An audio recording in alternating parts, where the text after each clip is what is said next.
Comentarios internacionales del ingeniero José Blandón Castillo. Ingeniero, sigue siendo el presidente de China noticia a nivel mundial y es considerado uno de los presidentes de mayor importancia a nivel del mundo. O sea, el que llama más la atención, el que está dando de qué hablar en los últimos días. Francia no sale de la protesta con esa alza del combustible. Buenos días, José Luis. Buenos días días a toda nuestra audiencia. Martes 4 de diciembre. Inexorable el tiempo, cómo avanza y a qué velocidad. Bueno, es a la misma, solo que nosotros nos ponemos más rápido. Así que si usted quiere estar en algo en este mundo, tiene que darse cuenta que su tiempo en este universo es limitado. Muy poco. La brevedad de su vida. Oiga, una nota importante, diría yo, llena de sentimientos. Ayer llegó a Washington, procedente de Texas, en el avión presidencial, el féretro del expresidente George Bush padre.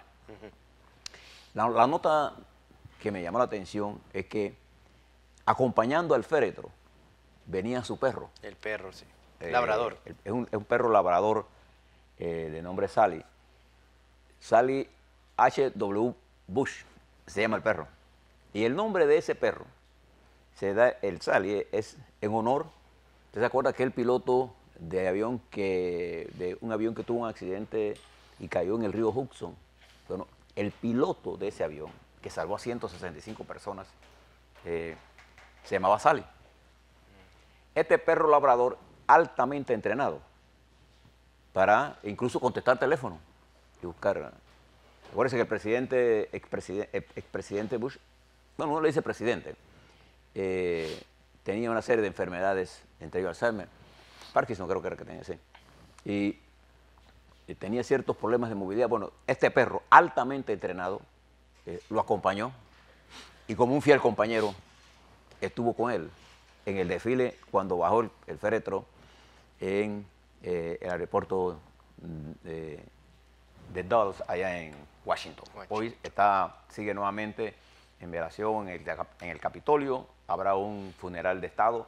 Fíjese la grandeza del presidente Bush, padre. Hay una animación, una pelea entre los Bush y Trump. Pero el presidente Bush pidió que invitaran al presidente Trump. Él puso por delante la majestad de la presidencia antes que los problemas de enemistades con el presidente Trump. Y de hecho, el presidente Trump y su esposa estuvieron anoche y van a asistir a la ceremonia que se va a hacer en la catedral de la capital del Distrito Federal de Washington. Yo sé que para muchos panameños, producto de la invasión, el presidente Bush tiene malos recuerdos, pero fue un dirigente mundial, fue presidente de los Estados Unidos y tuvo que ver en la historia. No es el momento para recordar eso, pero solo señalo este evento como un evento altamente tierno de la lealtad de ese perro. Y fue noticia de primera plana. Que permaneció ahí echadito en el mundo. Poca gente registra esas cosas, pero esas pequeñas cosas hacen el mundo. Xi Jinping, que se acaba de ir. En primer lugar, nosotros somos muy dados a no querer reconocerle nada a nadie. Entonces hemos caído en una especie de fatalismo y de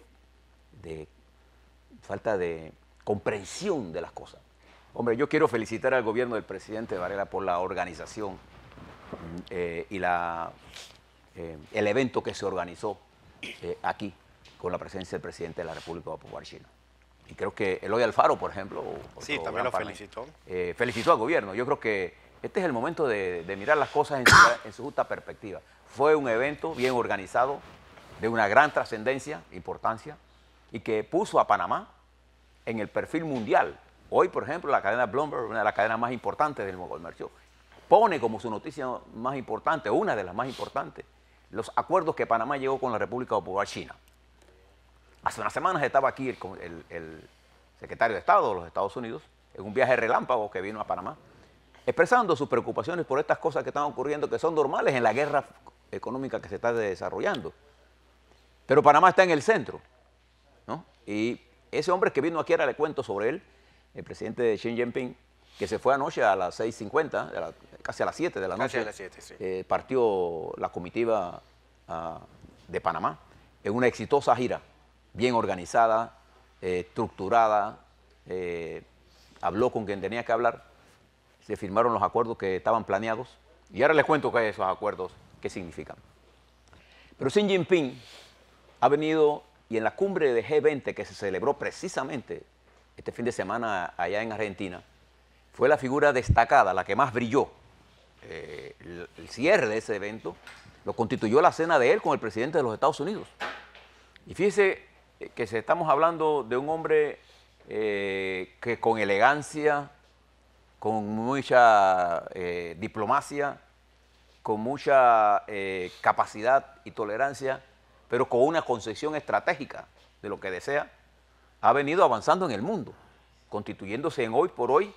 Es más, desplazó a todos los demás dirigentes, incluyendo el presidente de los Estados Unidos, para convertirse hoy en la figura central.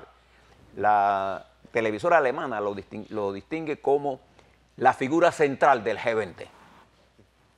Pocas veces en China había pasado esto, que sale de su política de aislamiento a una política activa para la construcción de un proyecto mundial de transporte, de comunicaciones terrestres y marítimas, en la cual Panamá es parte de ese evento.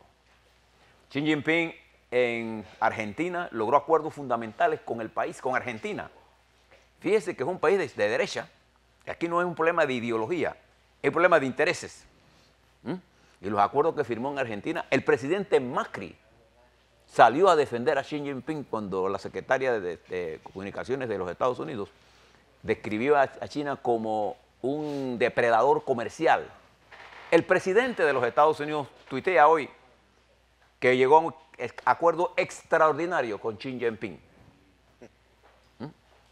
Bueno, este hombre, que está llamado a jugar un papel importante, está jugando un papel importante, tiene una concepción geopolítica.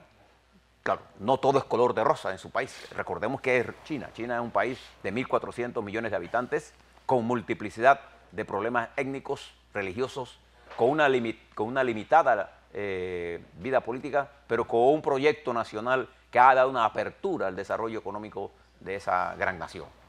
Siempre fue una gran nación, China. Bien, creo que él constituye una de las figuras centrales. No hay duda que otra de las figuras centrales del mundo es el presidente de los Estados Unidos. Solo que en el caso de Xi Jinping, busca el esquema multilateral, la apertura comercial. El otro, el presidente de los Estados Unidos, que impulsaron sus antecesores esta apertura comercial, ahora él está por el nacionalismo, por América América primero.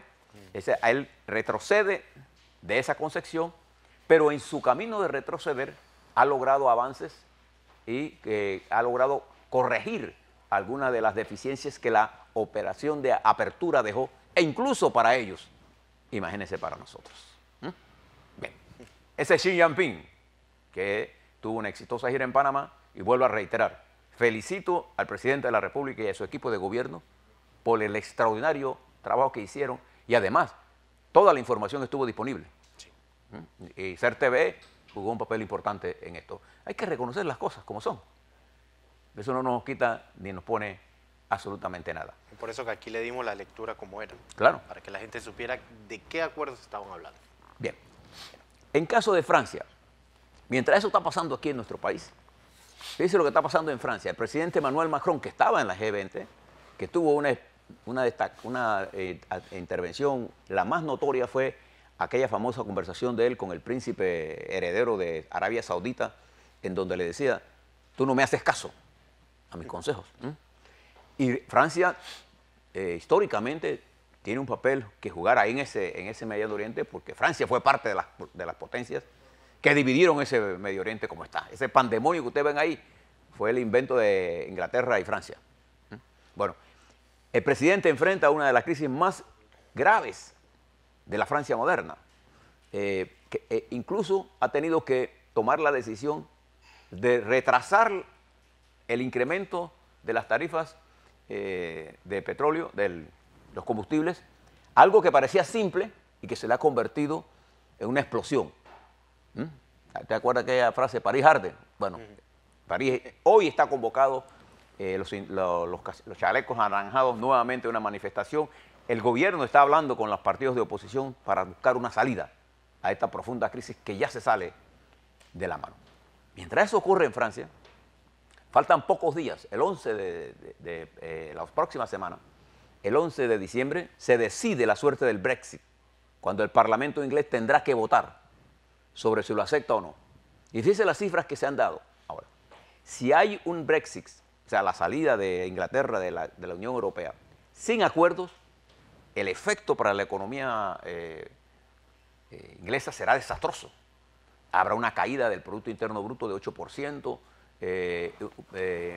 habría una caída de la moneda, de la libra, de un 25 a 30%, habría una inflación por encima del 6-7%, el desempleo se iría a 8%, y esto sería una duración de 5 a 7 años. Es un problema serio. Aún con un acuerdo, Inglaterra va a sufrir y va a tener que buscar otras vías de comercio. Una mirada para ellos tendrá que ser América Latina y África. Y ahí se abren nuevas avenidas de entendimiento para nuestros continentes. Mientras en los Estados Unidos, el presidente de los Estados Unidos, que canta victoria, y definitivamente en las conversaciones con Xi Jinping llegó a tener una tregua. Esa tregua que él tuvo con el presidente disparó en positivo los mercados.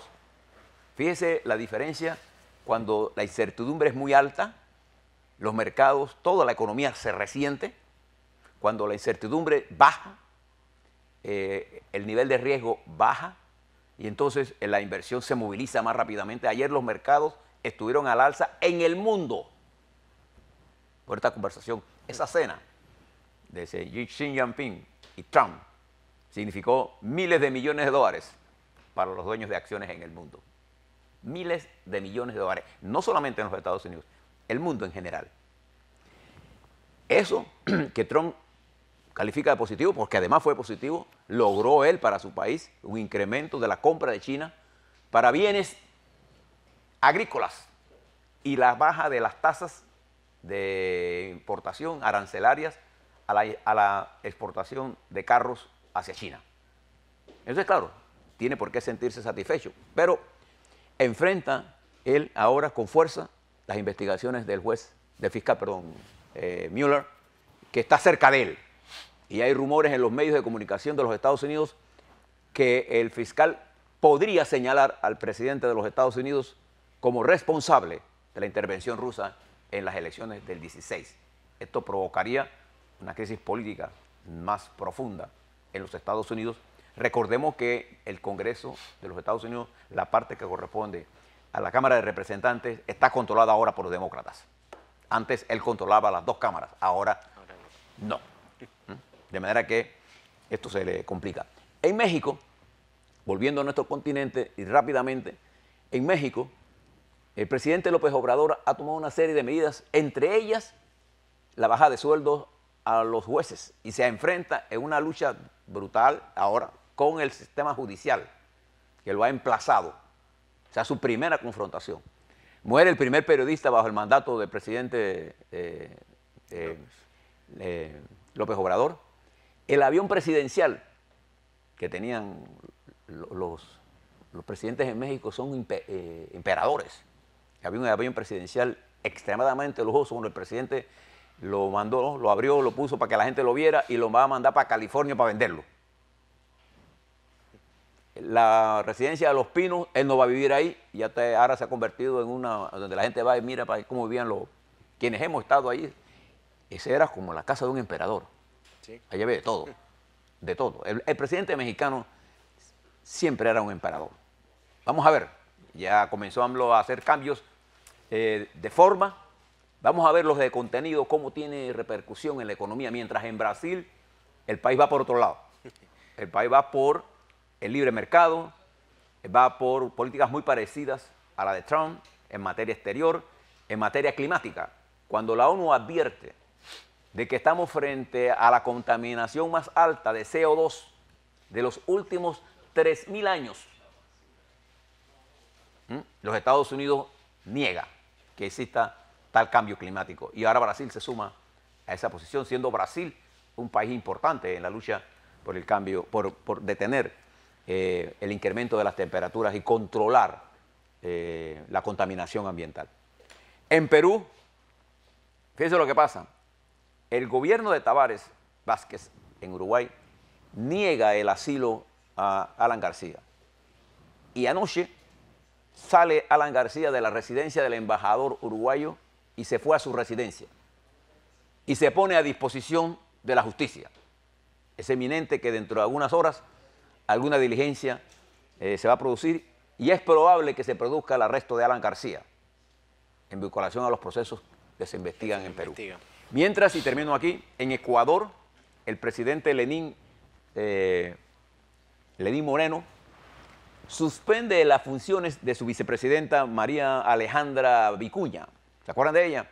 Ella era diputada, era senadora, era miembro del Parlamento ecuatoriano y es acusada de haber cobrado en las planillas. A quien nombraba le tenía que pagarle una coima a ella. Está acusada de eso y estaba en un proceso. No está destituida.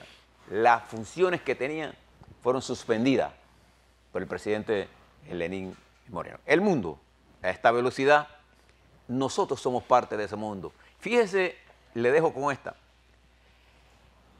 Ayer nos visitó, terminó su visita a Panamá, un líder político de importancia global, quizás el líder hoy más poderoso junto con el presidente de los Estados Unidos y el de Rusia. Los tres hombres más poderosos, Xi Jinping, Trump y Putin.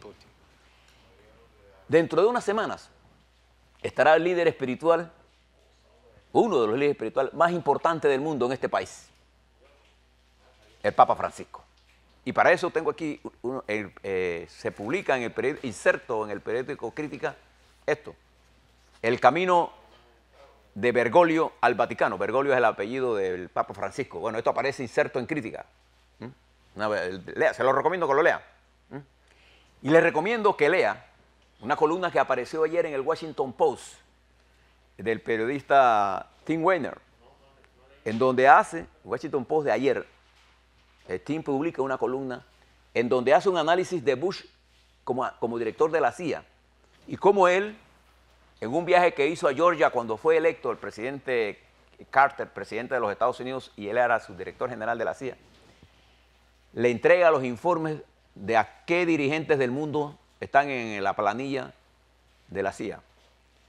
Y en ese momento él le informa al presidente Carter que se va a encargar el 20 de enero de ese año 77, de la presidencia de los Estados Unidos, que Manuel Antonio Noriega era parte de la estructura de la Agencia Central de Inteligencia. Aparece ayer, publicado en el Washington Post.